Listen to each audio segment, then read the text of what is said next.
What's going on, guys? So it seems like the community is getting more and more aware that the LS9 heads do have a valve problem, kind of like the LS7 heads. How prevalent it is, we don't really know. We just know that it is an issue, and it's getting people are talking about it more and more. In fact, somebody made a post the other night about it, and a lot of people replied. And he was kind of shocked at of the answers, and he didn't really. I'm not gonna say he didn't know what to do, but he was kind of deciding whether he should just take his heads off and send them out, have somebody do it, or leave them and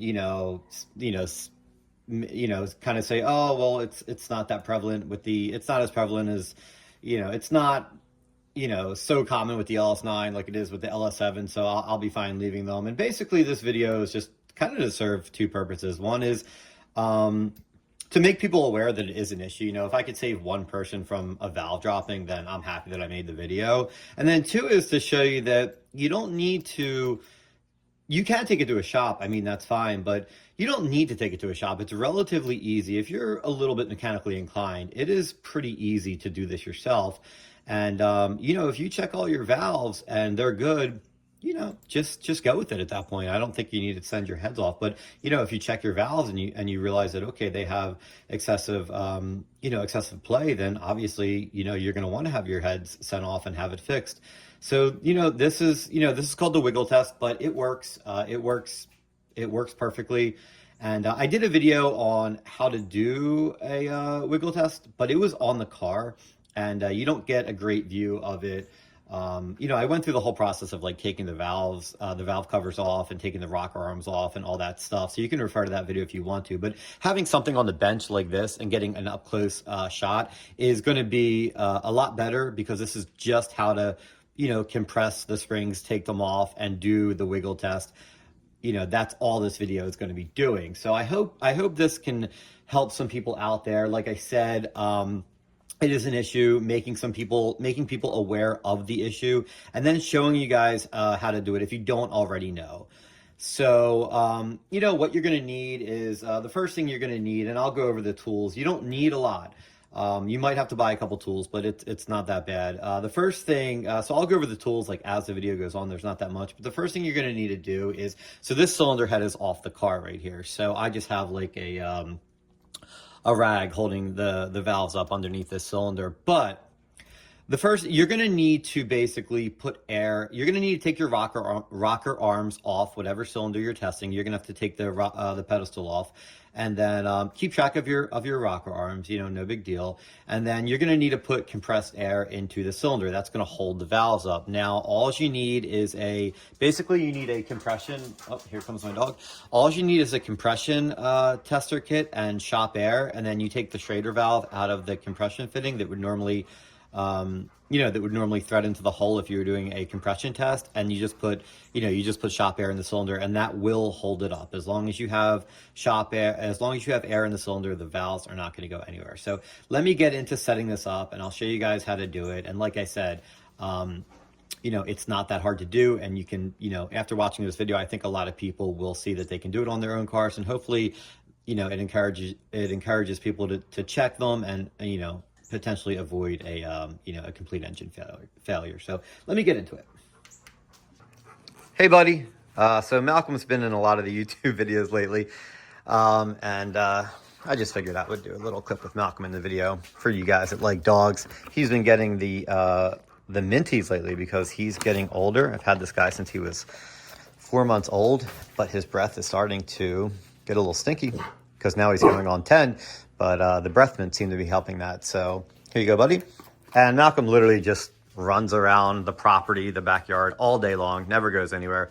Amazing dog. I love him to death. But anyway, let's get on to what this video is actually meant for.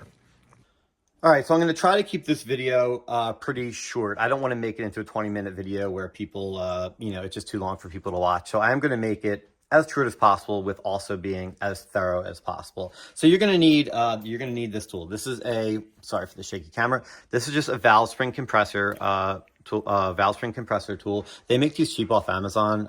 This is a good one, but you don't need a good one. You can have any one. So what this is going to do is, let me zoom in a little bit for you guys. Okay, that's actually a great view right there. If the video quality is not amazing or the camera shakes a little bit, I'm doing my best. So you have two screws, you have two bolts right here, and what they're going to do is they're going to bolt into where your rocker arms would normally go, which is right here. And then you have this this piece right here that compresses the spring. Sorry, I'm looking through the camera and trying to do this at the same time. But basically what you're going to do, and I'll get this set up, like I said, I don't want to make this video terribly long, is you're going to put this here, you're going to put this here, and that's going to, as you can see, when we tighten this down, that's going to compress the valves, and then you just need a little nut to tighten this down. So let me set this up, and then we'll pick up from there. Okay, so you're gonna get to a point, just running it down with the impact. You can do that if you want, where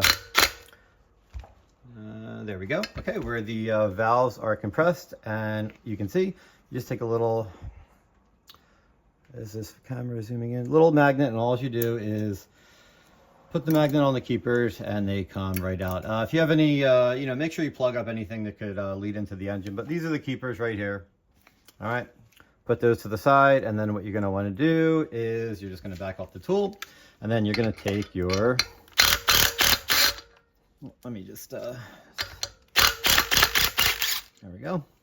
Back off your tool, take your springs out, take your tool out,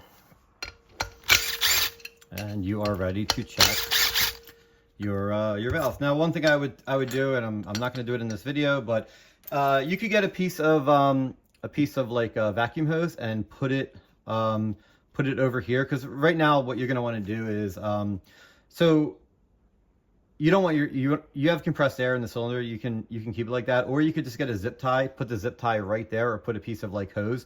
Cut like a little piece of hose and put it there. Basically, that's just going to prevent this the valve from from falling down when you take the compressed air out, or if you just decide to do it in. It's better to take the compressed air out, because then you don't have anything really like pushing up on the valve, and you can check the clearance. But yeah, if you just put like a little something right here, the valve's not going to go anywhere. So yep, let me set up my dial indicator, and I'll show you guys how to do that. All right, so this is going to be your setup. Basically, you just get a dial indicator. You can clamp it to the cylinder head. It doesn't matter. And what you're going to want to do is you're going to want to rest it right on the valve there. It's just touching, but there's no pressure on it. I have it zeroed out. Every line right here is 1/1000th of an inch. I don't know off the top of my head what the what the service spec is for these. I believe it's like 3.5 thousandths for the exhaust, or maybe it's like 0.4 and then 2.5 thousandths for the intake. I'm not sure, but you can look it up. I mean, it's I'll look it up, and maybe I'll just add it to the description of the post or whatever. But anyway, make sure that you have this set up correctly. You know, play around with it a couple times. This is very sensitive. Like I said, you know, you touch a needle at all, and it's gonna jump around. So make sure you have this set up correctly, so you don't get so you get an accurate reading. You know, you don't want to get a false negative or a false positive, and then, you know, at that point, you know, if you get a false positive, and you know, you don't need to send your heads out, and you know, you don't want to do that if you don't have to. But if you get a false negative, and you know, it's out of spec, and you don't, you know, realize it's out of spec, then that's obviously a problem. So let's get on to, I'm going to put the camera back on the tripod, and then I'll show you guys how to, you know, it's basically pretty self-explanatory. You're going to wiggle the valve back and forth. You're going to look at your indicator, and then you're going to have your measurement. So let me put the camera back on the tripod, and I'll show you guys how to do that. Just so you guys know, this is just a random head. This is a head that my friend is paying me to do a couple little things on, just like some thread repair. But this is not an LS9 head. This is just a head that you know, that's on the bench, that you know, I can make a very clear video of how to do this. It would be the same thing if it was on the car, but here I can, you know, get a much better view because it's right on the bench. So let me get the camera set up. Okay, so all right, so you can see the dial indicator is set to 0, and now what I'm going to do is I'm just going to wiggle the valve back and forth, and we're going to look at where the needle goes on the dial indicator. Okay, so I hope the camera's picking up on this, but it is going between where it's at, the 0 and the 1, so that tells you it's a 1/2 thousandth of 1/2 thousandth of valve play, and that is obviously very, very good. So now you have a reading, I have a reading on this valve, and I'm good to go. You could do it on all the valves. You can check 2 cylinders, you know, 2 valves on the driver's side and the exhaust side, sorry, driver's side and the passenger side. But yeah, like I said, it's easy to do, and you know, the whole purpose of this video is basically to, you know, make people aware that there is an issue, and you know, how prevalent it is, we don't know. There's not a lot of 01s out there, and you know, there are reports of valves dropping, but there's not a ton of them. So you know, it is an issue. How prevalent of an issue it is, nobody can really answer that. But you know, if you want, you know, if you want to check for peace of mind, like I said, there's somebody that made a post and he really didn't know, you know, should I send my heads off, you know, should I just leave it? And you know, if you're a little bit mechanically inclined and you have a couple specialty tools, you can do this yourself. It's really not that hard. What I'll do is I won't even. So basically, putting the valves back, putting the springs back on is the opposite of removal. You're gonna, you know, put your. Let me just get this out of the way. You're gonna basically put your. Let me zoom out a little bit here. All right, that looks good. You're gonna put your spring back on. You're gonna put your spring back on. You're gonna put your retainer back on, and you're gonna compress the spring. And then just be careful when you put the keepers in there. They're a little bit tough to get. You can use a little bit of grease or a little bit of like assembly lube to get them in there. But it's not too hard. Just make sure that you obviously cover up any passages and stuff like that. The keepers can easily fall off, so you want to keep track of them. But yeah, you're just gonna put them on a magnet. You're gonna compress the spring. You're gonna put your keepers back on. You're gonna, you know, decompress the spring. You're going to make sure everything looks good, put your rockers back on, and then you're good to go. So like I said, I really hope this video, you know, just puts out the word that, you know, we do have an issue, but it's, you know, how prevalent it is, we don't really know. And, you know, if you're a little bit mechanically inclined, you know, a couple hours out of your time, if you feel comfortable with doing this, you know, now you'll know if your heads are out of spec or not. And you can make, you know, if they're not out of spec, I wouldn't send them out. I would just, you know, maybe check them every 5 or 10,000 miles. Be preventative. You know, it's like doing an oil change. You have a high performance car, and it's like every car has their issues. You know, every single car has some kind of issue. You know, this is not that bad. You know, check them once. That's fine. If you want to check them every 5 or 10,000 miles, that's also fine. But you know, a couple hours goes a long way. Just like an oil change. An oil change takes an hour. This will take 3 hours. Not too bad to do, and you know, it's definitely worth doing it. If you want to take it to a shop, that's fine. If you want to do it yourself, you know, I always encourage people to do stuff themselves. But you know, this is how to do it. Like I said, this is just a head sitting on my bench, giving you guys a close-up view. It would be the same exact thing if it was on the car. You would just, you know, take off whatever's in the way of your valve covers, take the valve covers off, zip off the rockers, make sure your cylinder has air in it, and then you're going to do exactly what I did right here. So I hope this video helps some of you guys, and yeah, I'm just making this to you know, to help the community out, and that's the only purpose of this video. So I hope that you know, helps some people out, clears up some things, and yeah, thanks for watching. I came this far in the video, I might as well just complete it. So you're going to want to obviously put shop air back in your cylinder. One thing you can do is you can verify. So you can just bump your starter. Like, you could just send power right to your starter wire with the relay out, and you can you know, just crank over the engine, make sure it's in neutral so the engine doesn't, so the car doesn't roll forward. But you can you know, you can use the zip tie, you can use the hose, and you can also verify. You can put the cylinder at top dead center.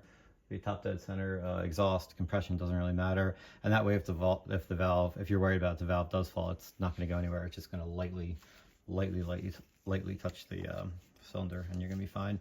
So what we're going to do is, I got a little bit of, this is video focusing, a little bit of assembly lube right here. You can use grease.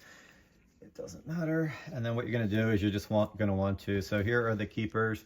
And the keepers are going to want to kind of move around a little bit, but you're going to want to compress your tool enough to find the slots in the I don't have keepers for this one, I'm just doing this one. You're going to want to find the slots where the keepers go, and then a little bit of assembly lube on the you could just use it right on the valve, right there. And this is just going to hold the keepers in place. That's all it's going to do. And there we go, that should work. Then we're going to carefully put your keepers back in. They're going to want to sit off to the side just a little bit, but like I said, just cover up any kind of like passages in your engine. Just make sure, you know, make sure you have your, we need that a little bit more. That should be enough. Use hand tools, don't use power tools. I mean, you can, but that's up to you. All right. And then I would say definitely use hand tools when you're going back up, because that way the keepers are gonna, you might have to try a couple times with the keepers. That's pretty good. I'll just kind of hold the keeper. So yeah, definitely use a hand tool for this, but I'm just trying to make the video quick. But you'll see.